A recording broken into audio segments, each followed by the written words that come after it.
नमस्कार। 21 सितंबर 2025 को होने वाला यह पार्शियल सोलर एक्लिप्स भले ही पृथ्वी पर बहुत कम प्रदेशों में दिखने वाला है, पर यह जो सूर्य ग्रहण है वह सूर्य के नक्षत्र उत्तरा फाल्गुनी में होने वाला है और उसके कारण यह सूर्य ग्रहण पूरे विश्व के पॉलिटिक्स के ऊपर, वर्ल्ड ट्रेड के ऊपर, रूलिंग पार्टीज के ऊपर एवं वेदर पर लॉन्ग लास्टिंग परिणाम देने वाला है। भारतीय समय के अनुसार यह 21 सितंबर को 22:59 पीएम से लेकर 22 सितंबर के 3:23 एएम तक रहने वाला है, क्योंकि यह समय भारत में रात्रि का समय है। भारत में यह ग्रहण नहीं दिखने वाला, सो भारत में सूतक भी नहीं लगेगा। यदि हम उसके पाथ को देखें तो New Zealand, some parts of Australia, Fiji, Antarctica एवं some parts of Pacific Ocean में यह ग्रहण दिखेगा। जैसा कि बार बार कहा गया है यहाँ से, दैट ग्रहण एक यूनिवर्सल इवेंट है। तो भले ही ग्रहण आपके प्रदेश में दिखे या न दिखे, पूरे पृथ्वी के ऊपर उसके परिणाम मिलने वाले हैं। जहाँ ग्रहण दिखाई देता है वहाँ पर 75 to 100% रिजल्ट देता है, जहाँ पर नहीं दिखाई देता वहाँ पर भी 25% तो परिणाम देगा ही देगा। नृसिंह देवज्ञ का यह स्पष्ट सूत्र है। यत्र दृश्यते तत्र त्रिपाद वा चतुष्पादः, यत्र न दृश्यते तत्र एक पादः।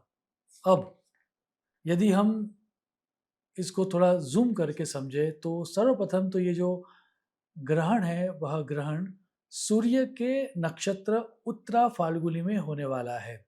So world wide ruling parties को ट्रबल्स आती हुई दिख रही है।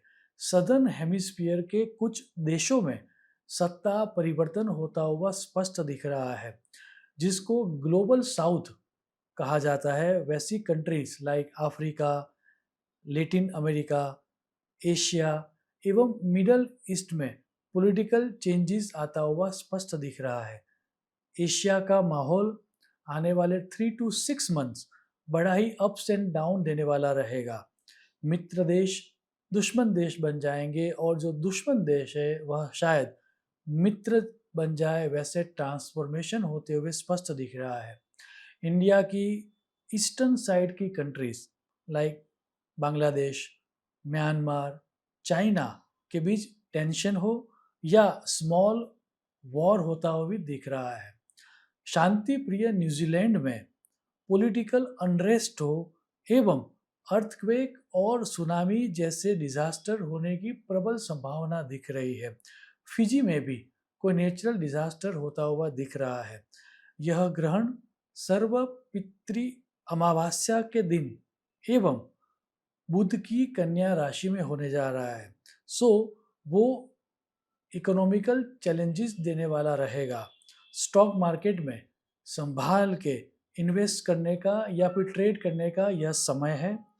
Trade war during this time और ज़्यादा इंटेंस होने वाला है।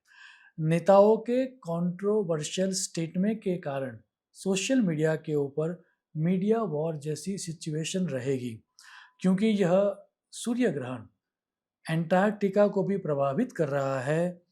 बड़े जलवायु परिवर्तन या क्लाइमेट चेंजेस को हम विटनेस करेंगे। उसमें भी गल्फ कंट्रीज या फिर डेजर्ट जहाँ पर बारिश होती ही नहीं है, वहाँ पर फ्लड्स आते हुए हम देखेंगे। भारत जैसे देश जहाँ पर बारिश की मौसम अभी कंप्लीट होने जा रही है, वहाँ पर भी इस सूर्य ग्रहण के बाद ड्यूरिंग नवरात्रि या फिर दिवाली के समय पर भी बारिश होती हुई दिख रही है। यह ग्रहण अच्छे लोगों को परेशान करने वाला है, ऐसा सूत्र बृहत संहिता में दिया गया है। शौच विनय पाखंडी दान शास्त्र रताः शोभन धान्य महाधन कर्मानुरताः। सो जो लोग अन्याय सहन करते रहेंगे और चुप रहेंगे, उनके ऊपर और ज़्यादा अन्याय किए जाएंगे, उनको जस्टिस नहीं मिलेगा। आपको आवाज़ उठानी ही पड़ेगी, अपने राइट्स के लिए बोलना ही पड़ेगा। यह समय चुपचाप सहन करने का समय नहीं है। यदि आप आवाज़ उठाओगे तो आपको सोशल जस्टिस सुनिश्चित मिलेगा। आइए अंत में हमारी 12 राशियों को क्या परिणाम मिल सकता है उसके बारे में देखते हैं। एक बात और स्पष्ट कर दूं कि यहाँ पर जो प्रिडिक्शन दिया जाएगा वह प्रिडिक्शन आपके जन्म की चंद्र राशि के आधार पर दिया गया है और वही प्रिडिक्शन आपको समझना है। यह prediction western tropical sun sign के लिए नहीं है। पहले बात करते हैं मेष राशि के लिए। इनके लिए ये समय मिश्र से फेवरेबल रहने वाला है। इनकम ग्रो होगी, शत्रु के ऊपर विजय वो प्राप्त कर पाएंगे एवं परदेश से भी उनको लाभ होगा। हालांकि उनकी हेल्थ में माइनर कॉम्प्लिकेशंस आने की संभावना है। वृषभ राशि वालों को यह समय रिकॉग्निशन देने वाला रहेगा। वैवाहिक समस्या भले ही उनके लाइफ में क्रिएट होगी लेकिन वह आने वाले समय में रिजॉल्व भी हो जाएगी। एजुकेशन से लाभ रहेगा। हालांकि उनकी लव लाइफ के प्रति उनको थोड़ा संवेदनशील रहना होगा, अन्यथा वह रिलेशनशिप टूट भी सकती है। मिथुन राशि वालों को अपनी हेल्थ को संभालना पड़ेगा, पेशेंस रखना पड़ेगा। मानसिक दुख हो उस तरह की इवेंट सुनिश्चित होने वाली है, सो थोड़ा धैर्य बना के रखें। आपकी पेरेंट की हेल्थ में भी कुछ कॉम्प्लिकेशन आता हुआ दिख रहा है। कर्क राशि वालों के लिए यह समय कर्म में सफलता देने वाला रहेगा। ओवरऑल ये जो समय है वह समय मिश्र से शुभ परिणाम देने वाला रहेगा। यात्रा से उनको लाभ होगा। हालांकि उनके प्लेजर के लिए उनको ट्रैवलिंग नहीं करना चाहिए। यदि धार्मिक रीजन से वो ट्रैवलिंग करेंगे तो उनको लाभ होगा। सिंह राशि वालों को अपनी फाइनेंस को संभालना पड़ेगा, फैमिली लाइफ के प्रति सजग रहना पड़ेगा और उनको बोलने के प्रति ध्यान देना होगा, अन्यथा उनके बोलने के कारण उनके जो रिलेशनशिप है वह टूट भी सकते हैं। कन्या राशि वालों को हमारी सलाह है कि आप कोई नया काम ना करें। आपकी इमेज में डैमेज हो उस तरह के ग्रह योग है। यह समय आपको संभाल के निकालना है और किसी भी तरह का अविचारी कर्म आपको नहीं करना है। तुला राशि वालों को डेट से बचना होगा, कर्ज लेने से पहले सोचना होगा। कर्म क्षेत्र में नुकसान होने के योग है, लीगल मैटर से उनको बचना होगा। वृश्चिक राशि वालों को वर्क स्ट्रेस, अशांति रहेगी और उसके कारण उनकी पर्सनल लाइफ और उनकी प्रोफेशनल लाइफ के बीच में दिक्कत आएगी। कैरियर के लिए यह समय उनको बहुत ही सजग रहना होगा। मेंटल अशांति को साइड में रख के कर्म करते रहना होगा, अन्यथा उनकी कैरियर के ऊपर बहुत बड़ा दब्बा लग सकता है। धनु राशि वालों को पब्लिक इमेज या जहाँ पर वह प्रॉमिस कर रहे हैं वहाँ पर उनको ध्यान देना होगा, अन्यथा उनकी इमेज खराब हो सकती है। यह समय सावधानी से काम करने का समय है और उसमें भी उनकी कैरियर को लेकर कुछ अनप्लेजेंट इवेंट्स होते हुए स्पष्ट दिख रहे हैं, तो कैरियर के प्रति उनको फोकस रहना पड़ेगा। मकर राशि वालों को इस समय के दौरान नई अपॉर्चुनिटीज की प्राप्ति होगी, लेकिन जो पुरानी अपॉर्चुनिटीज है वह छूट भी जाएगी। संबंध में सुधार आएगा एवं परिवार में कुछ अच्छे इवेंट्स होते हुए भी स्पष्ट दिख रहे हैं। कुंभ राशि वालों के फाइनेंस के लिए ये समय बहुत ही अच्छा है, लेकिन उनकी पर्सनल लाइफ थोड़ी डामाडोल रहेगी। करियर में शुभ समाचार की प्राप्ति होगी, लेकिन उनके फैमिली में कोई अशुभ इवेंट होती हुई दिख रही है। मीन राशि वालों को अपनी रिलेशनशिप के प्रति फोकस होना पड़ेगा।